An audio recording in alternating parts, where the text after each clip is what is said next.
बिस्मिल्लाहिर्रहमानिर्रहीम इय्याक नअबुदु व इय्याक नस्तईन।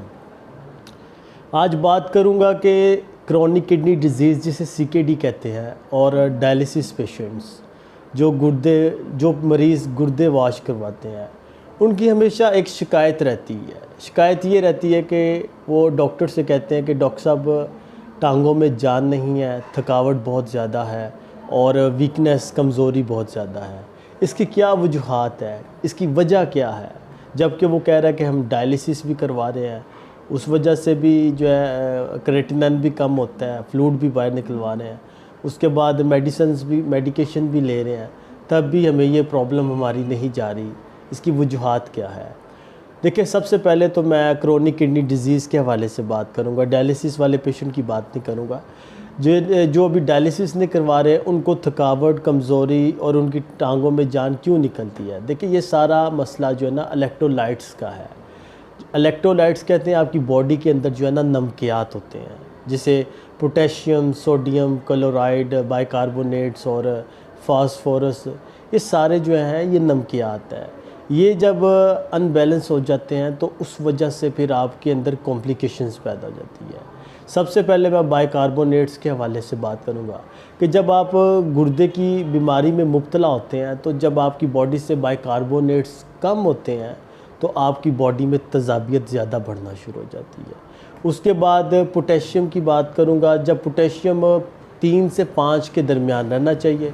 जब पोटेशियम आपका 5 से ज़्यादा हो जाए तब आपके पट्ठों में तकलीफ़ें शुरू हो जाती है, ख़ासकर आपके हार्ट के जो मसल्स हैं उनमें बड़ी तकलीफ़ होती है। आपके शोल्डर, जितने भी नर्व सिस्टम है वो डिस्टर्ब होना शुरू हो जाता है। और अगर पोटेशियम जो है वो 3 से नीचे आ जाए तो उस वक़्त आपकी जो बॉडीज़ हैं उसमें क्रैम्स पड़ना शुरू हो जाते हैं।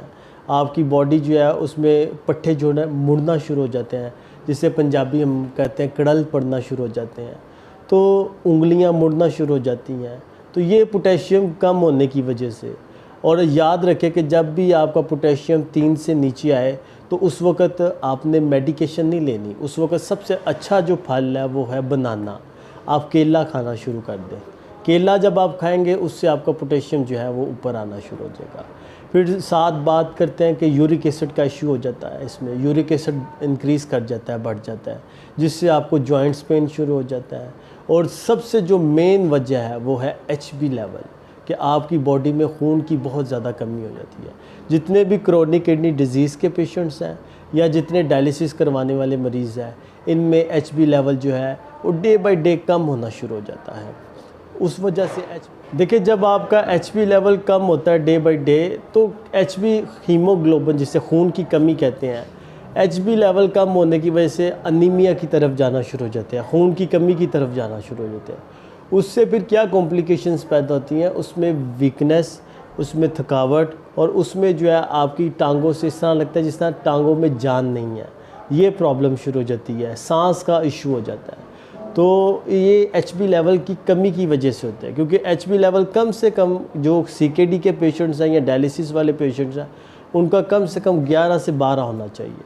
आपने देखा होगा कि डॉक्टर आपको सजेस्ट करते हैं, आप एक इंजेक्शन लगवाते हैं आयरन का, जिसे एपोकाइन, ट्रोपिन, एपोजन 4000, 6000, 8000 या 10000 यूनिट का ये इंजेक्शंस होता है। जो डायलिसिस करवा रहे होते हैं वो डायलिसिस के बाद लगवाते हैं। जो लोग डायलिसिस नहीं करवा रहे होते लेकिन अगर उनका HB लेवल 7 या 6-7 पे आ जाता है तो वो फिर वो डॉक्टर्स जो है उनको फिर वीकली कहते हैं कि ये लगवाएं।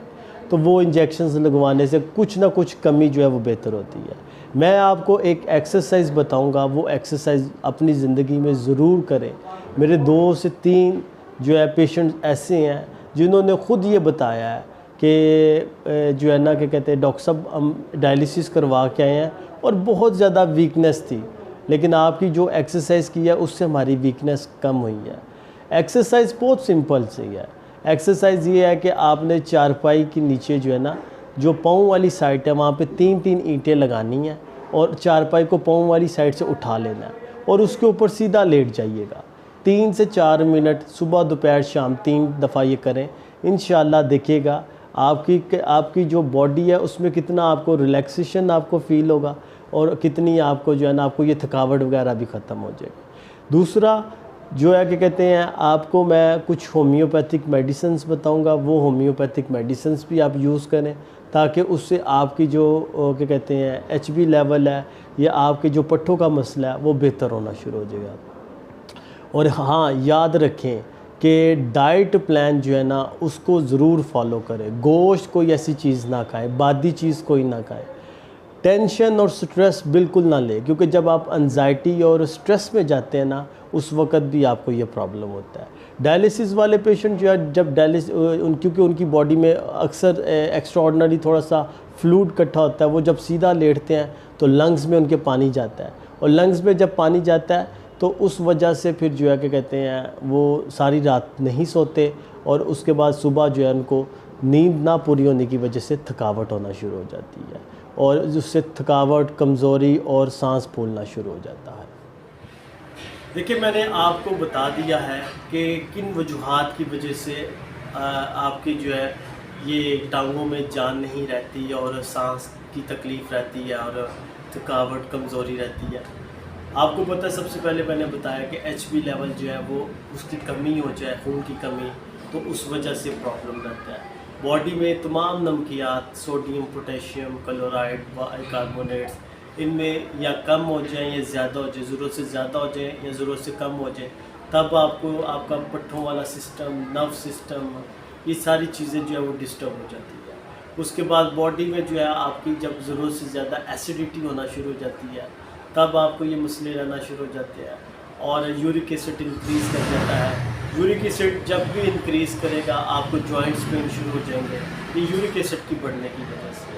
और ये क्रोनिक किडनी डिजीज़ और डायलिसिस वाले पेशेंट जो है वो इन चीज़ों, इन अलामात से हर वक्त गुज़र रहे होते हैं। लंग्स में पानी चला जाता है, स्पेशली जो डायलिसिस करवा रहे हैं इनके लंग्स में पानी चला जाता है, और ये जो है सीधी तरह सो नहीं सकते।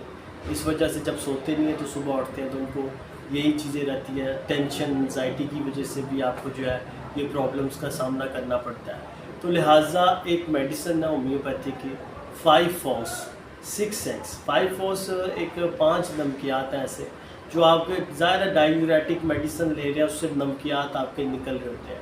लेकिन अगर ये मेडिसिन आप लेते रहेंगे, रूटीन से लेते रहेंगे, लेकिन स्टार्टिंग में ही आपको नहीं पता चलेगा, 7-8 दिन नहीं पता चलेगा, 15-20 दिन के बाद आपको खुद नज़र आना शुरू हो जाएगा कि आपकी बॉडी में जो है ना तब्दीली आ रही है। तो ये जो है ना ये मेडिसिन जो है ये 4-4 टैबलेट सुबह, दोपहर, शाम लेना शुरू कर दें। जर्मनी की जो है ये कंपनी है, उसकी लेंगे तो ज़्यादा अच्छा है। तो ये जो है आपकी बॉडी में तमाम नमकियात को पूरा करेंगे और बहुत हद तक कोशिश करेंगे कि आपको ये वीकनेस और फटीग का जैसी प्रॉब्लम्स का सामना ना करना पड़े, नमनस नहीं होगी, टांगों में जान रहेगी। तो ये थी मेरी आज का जो टॉपिक, और इंशाल्लाह अगर कोई भी प्रॉब्लम हो, मेरा ऊपर नंबर है, व्हाट्सअप नंबर है, आप रब्ता कर सकते हैं, पूछ सकते हैं। और जिन लोगों ने अभी तक मेरे चैनल को सब्सक्राइब नहीं किया वो ज़रूर सब्सक्राइब करें। इंशाल्लाह मैं आने वाली वीडियोस पे पूरी कोशिश करूँगा किडनी के हवाले से कुछ ना कुछ आपको बताता रहूँ। अल्लाह हाफ़िज़।